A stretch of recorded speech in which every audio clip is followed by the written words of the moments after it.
Mga biyan ka mga kauturan, nagalambot naman sa inyong mga puluyan ng aton pinasay nga palatuntunan nga ginatiguluhan tinapay sang kabuhi.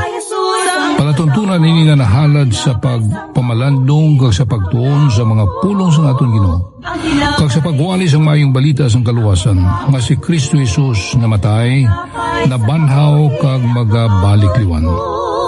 Aton ang kayunan sa sining adlaw sa pagpamati sang mga pulong sa aton Ginoo gikan sa alagad Pastor Neil Velces. Ang dinalan sa kasulatan nga para sa aton sa sining adlaw makita sa Genesis kapitulo 1 kag magabasa ako diri sa versikulo 27 tubtob 28. Ang pulong sa Ginoo nagpahayag sa aton gani ang Dios nagtugas ang tawo sa iya kaugalingon nga dagway. Sa dagway sang Dios gintuga niya siya. Lalaki kag babayi gintuga niya sila. Kag ang Dios nagpakamaayo sa ila. Kag ang Dios nagsiling sa ila, mabungahon kag magbuad, kag magtugob sang duta, kag magpakagalon sa iya. Kag magahom sang kaisdaan sang dagat, kag sang kapispisan sa kahanginan, kag sang tagsa ka buhi nga butang nga nagagiho sa duta. Kabay pang Ginoo magapakamaayo sining dinalan sa kasulatan nga aton subong nga pamalandungan ang ining dinalan Genesis chapter 1 verse 27 kag verse 28 diri naton makita ang account kung paano sang Ginoo gintuga ang tawo.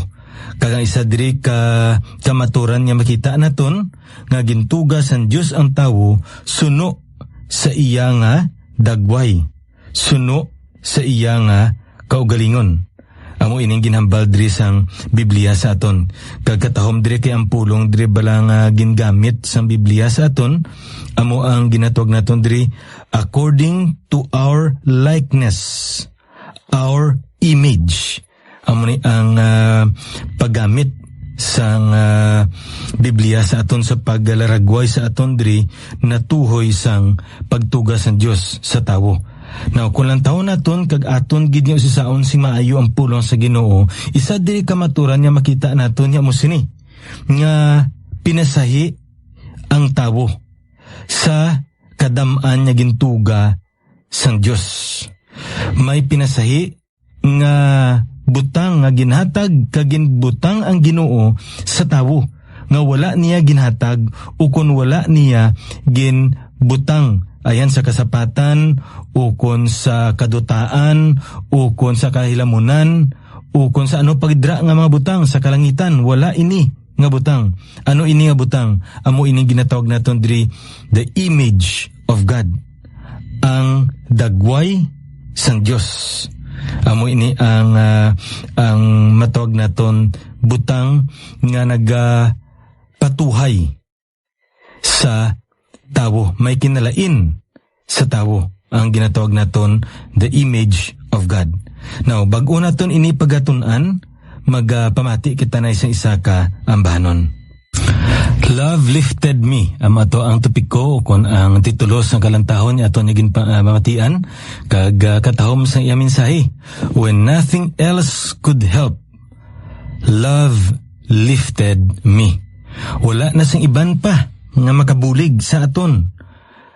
Kag ang katahom kay ang gugma sang Dios amo ang makabatak sa aton. Ayan yara ikaw subong abyan sa tunga sang problema. O kung ayan abyan ara ikaw subong nagalangoy-langoy, ikaw ayan sa matawag naton baybay sang bisyo kag ayan sa kahuya o kung sa katalagman man ayhan, ang katahom kay may makasalbar sa aton. Ang katahom kay makahatag sa aton sing paglaom.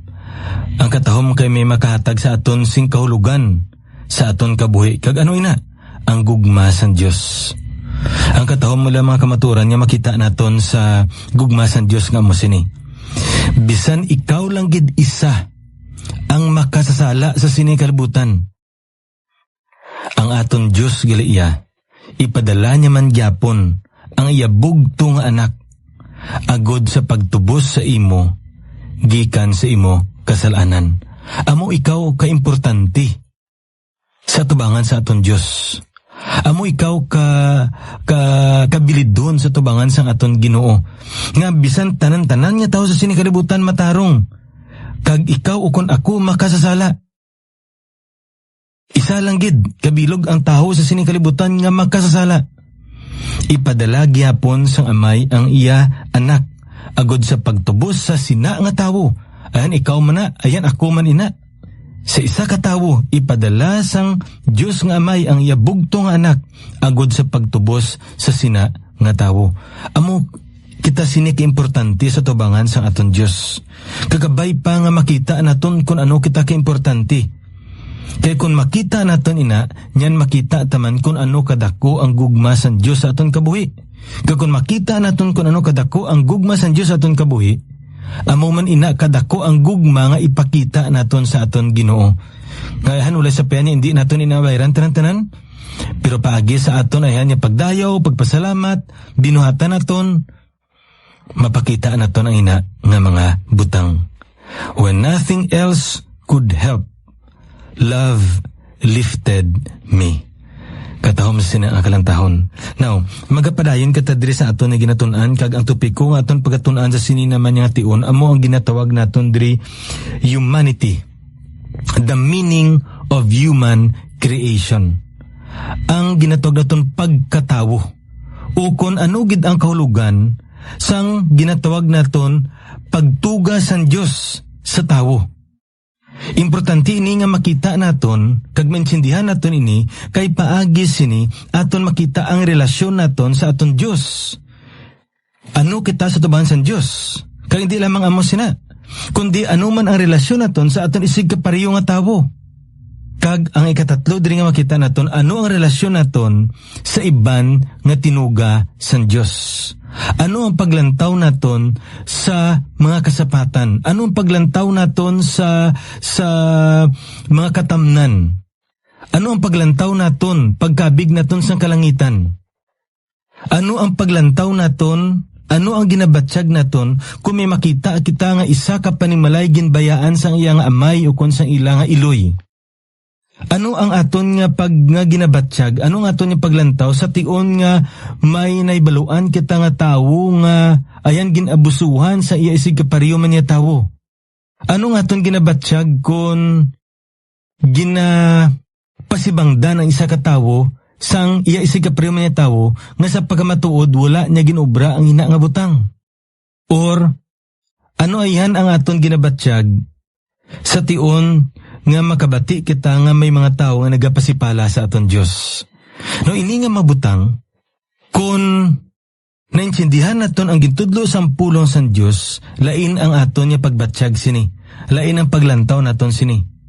Masami ang pinakanami bala nga sabat sa isa ka tawo, mabalsati normal na malana subong.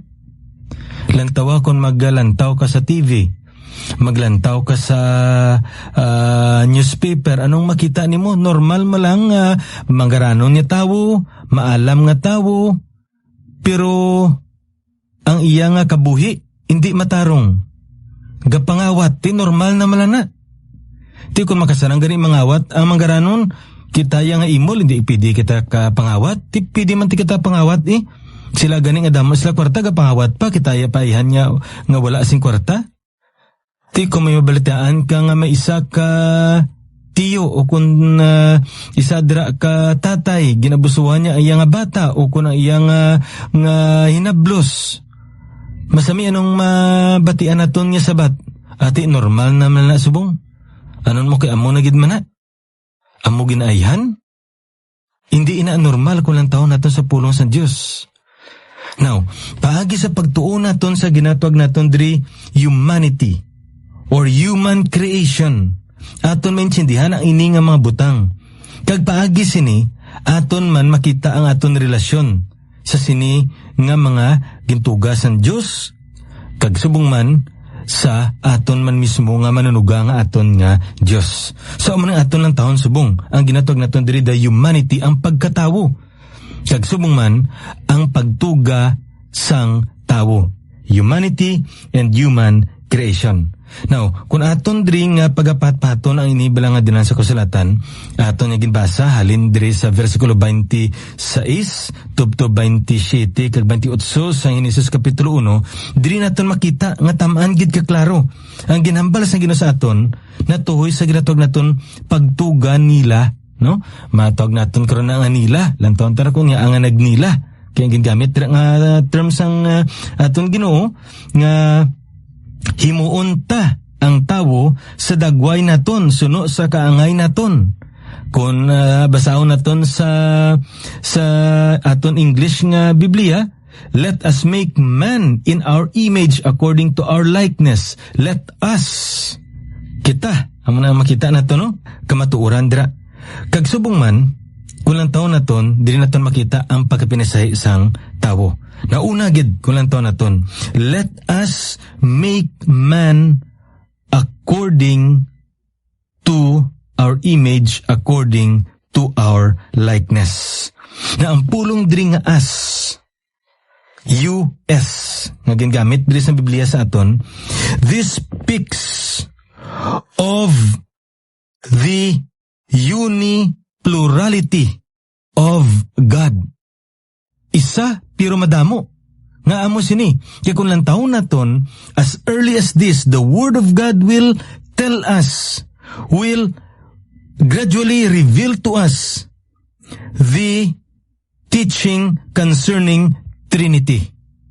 That God is one, yet He exists in three persons, namely the Father, the Son, and the Holy Spirit.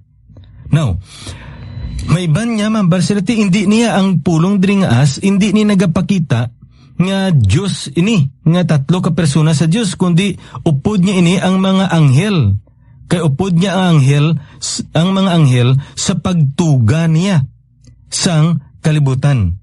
Now, kung lang taon naton, hindi pwede nga anghel ini ang ginapatuyan diri sang pulong nga ta, o kun as.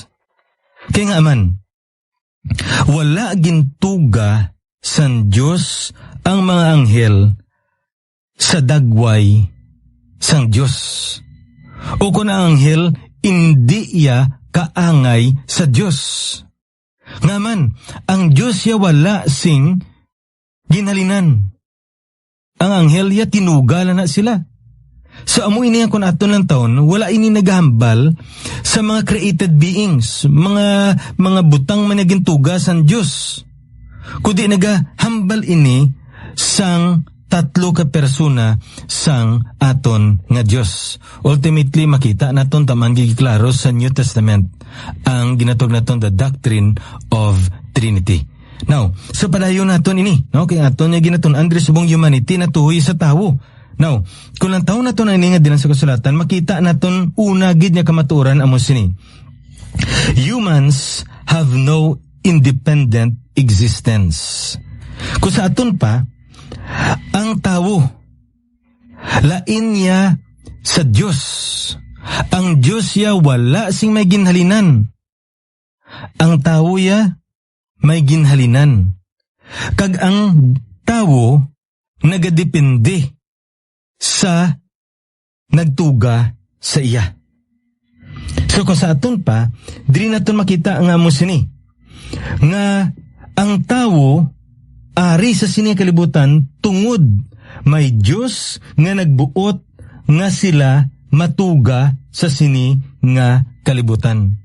Kakatahong pagidire kay amo sini, ining Diyos nga nagtuga sa ila, amo man ini ang nagapreserba sa ila. Amo ina makita naton sa dinalan sa kasulatan.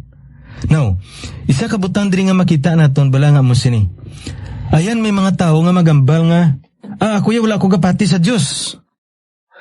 Kung mga buhi, kuya daw wala Diyos sa kalibutan. Ang Diyos na ginagamit nila sa iba niya tao, good madlukan ang tao. Ang Diyos na iya ginapanginto lang na ang sang iba niya mga tao, wala Diyos ang kalibutan. Kag mga buhi, kuya nga wala Diyos ang kalibutan, kag makita niyo man sa akon nga, kuya, gapa nga buhi ko, wala Diyos ang kalibutan, kag ano ko, maayo man ko subong, amo man ko ni sa gyapon, do paros man ang kita gyapon, ti ano gid ang kinatuhay. Now, diri natin makita nga mo sini. These people may declare themselves independent from God. And most probably, they believe like there is no God. And yet, this particular attitude, this particular kind of living will not alter the fact that they live and they breathe because God wills it. Wala sa pwede ini nga mataho gali kuno nagambal nga ti amo ni wala ayad Dios ang kalibutan. Ginainto lang kita sang tawo, ginapaamag lang kita sang tawo, ginapakulbaan lang kita sang tawo paagi gamiton ang Dios. Wala Dios ang kalibutan. Lantawa amo ni nga klase sa pangabuhi ko wala man ko ginaano. Pero amo sini. Wala nagapakita nga kun amo na ang pangunauna nila. Wala gid man Dios ang kalibutan. It will never alter the fact. Hindi na magkambyo ang kamaturan. Kaya ang kamaturan niya mo sini, nga ang tawo nagadipindigid sa Diyos nga iya nga manunuga. Nga amo sina, kaya amo ina ang pagtuga sang Diyos sa tawo. Man is designed to be dependent upon the one who designed him. Why? Because the designer intended him to be dependent upon him. Amo ini makita naton diri. Gani ko lang taon naton, isa ka butang gid nga pinakanami nga maobra naton nga mo sini. We need to ask ourselves what is the reason of our existence. Kung may isa pa kabutang bala nga miserable nga matabo sa tawo, inablang ga obra siya pero wala man sa kabalo nga dapat mag-obra siya. Inang may tawo nga nagalakat pero wala sa kabalo nga ang nagalakat siya, wala man sa kabalo kundi sa magadto, wala man sa kabalo kundi sa nagalin. Budlay na, di ba? Kag kun budlay ina sa isa ka butang nga ginaobra naton nga sa aton matag-adlaw nga bulaton, ano pagdayan kun sa aton espirituhanon nga pagkabuhi? Kabudlay magluto sang isa ka lulutuon nga wala ka kabalo kun ano lutuon mo, di ba? Kabudlay magbasa sa isa ka libro nga wala ka kabalo kung anong basahon mo nga libro. Kabudlay mag-ubra sa isa ka butang nga wala ka kabalo kung anong ubrahon nimo. And you know what? It is also difficult to live a life of which you don't really know what is the reason why you are living. Tingpamangkot subong amo sini. Sa imo ayhan abyan, ano gid ang rason nga nagakabuhi ka? Ano gid ang rason nga ang imo abyan, ang imo nga mga himata nagtaliwan na ya pero ikaw ay hasta subong nagaginhawa pa? Ano gid ayhan ang rason? Kag pinakimportanti na nga makita man naton kay nga man. Kay paagi sa sina nga rason may baluan naton kun nga gintuga kita. By knowing the reason of our existence, then and only then, we will know why we are created. So, importante, ginitidin kita mabalik. Mabalik kita sa pulong sa Diyos, kaya ang pulong sa Ginoo ang mga nagatudlo sa aton, kung diin kita nagalin, kag kung anong rason, nga gintuga kita sa aton nga Ginoo. So, amo inigili. Dirigili natin makita nga mo sini. Ang aton kabuhi, ginhatag ina sang Diyos sa aton. Gintugyan ina sang Ginoo sa aton. Ang pinakanami nga term nga gamiton naton. Gintugyan ina sang Diyos. God has given it to us. Kung kaisa gani ang ginagamit sa iba niya pulong hulam, no? Pero hindi pa ginagani hulam. Ginahatag ina sang Diyos. Pero mo sini, wala sa pena ginhatag ina sang Diyos, but still, this particular life belongs to God and must be used to serve and to glorify God. Why? Because ultimately, we will be giving an account to Him. So kung sa aton pa diri natin makita, ginhatag ini sang Diyos nga kabuhi sa imo, ginhatag ini sang Diyos nga kabuhi para sa akon. Pero, amo sini, wala sa panya ginhatag niya ini sa imo kag sa akon, sa aton ang aton kabuhi, pero mo sini, iya man ina gyapon ang ina nga kabuhi. Siya man na gyapon ang nagapanag iya. Kag sa pila ka adlaw, mag-atubang kita sa iya presensya, kag aton isaysay, isubmeter kung paano naton ginhatag paano naton ginkabuhi ang ginhatag niya kabuhi para sa ikamiyaan kag sa iya nga kadungganan. Ti amo ni gili kay importante nga makita man ni naton kay nga man. Tabi naton kay ginhatag sang Dios ato na ina. No. Iya man nagyapon sa Ginoo kagamito naton ina para sa ikamiyaan. Nalang taon ta ini kay may mga bersikulo kita nga lang taon sa pagpadayon naton sa pagtuon naton sa pulos sa Dios. Kung lang taon naton amo ina ang ginambal sa Ginoo sa aton pagi sa kay Pablo sa Galacia 2:20. Aton lang ina ang lang taon sa madason naton ni pagtuon. Pero amo ining makita naton. Una gid masapuan naton nga amo sini. We are not independent from God. That's why we are vitally linked to Him. We cannot live independently from God. Siguro makahambal kita pero hindi natin ina mahimo. Ikadua, He is the cause of our existence. Ikatatlo din nga makita natin yung mo sinigli. By looking at our life, the life that God gave us, we can establish our own identity. Anugid kita. Sinugid kita. Anugid kita. Paagi sa paglantaw naton gali nga tinuga kita sang Dios. Tinuga kita sang Ginoo suno kag sa kaangay sang iya nga dagway. Kag sa iya kaangay. Niyan suno sa makita naton sa pulos sa Dios, makita man naton ang aton nga identity. No, kay importante ini no. Kay masami paagi sa aton identity, amo man ini ang ginaobra naton. Di ba? Makilala kita sa tawo tungod sa ginatog naton aton nya identity. Makilalaan kita paagi sa aton nya identity. Amo na nga may ara kita identification card. Amo na sa eskwelahan may ara ang uniform. Mag-abot kita sa magtrabaho ka, may uniform ka man. Di ba? Kaysa dogayuhom kita abi naton anang uniform sa eskwelahan lang. Tapos mo gali eskwela, graduate ka na. Siling mo, okay na. Pero kung magkatrabaho ka na, may uniform ka madyapon. Nga amo sina. Because that particular uniform identifies yourself with your school or with your office. Kag amo man ini sa aton espirituhanon niya pagkabuhi. We have that uniform. Kag ano inang uniforme naton? The image of God in us. Kagari, paagi sa sini nga dagway, kagaangay san Dios nga ara sa tawo, that's our identity. Amo ina kita sa tubangan sang aton nga Ginoo.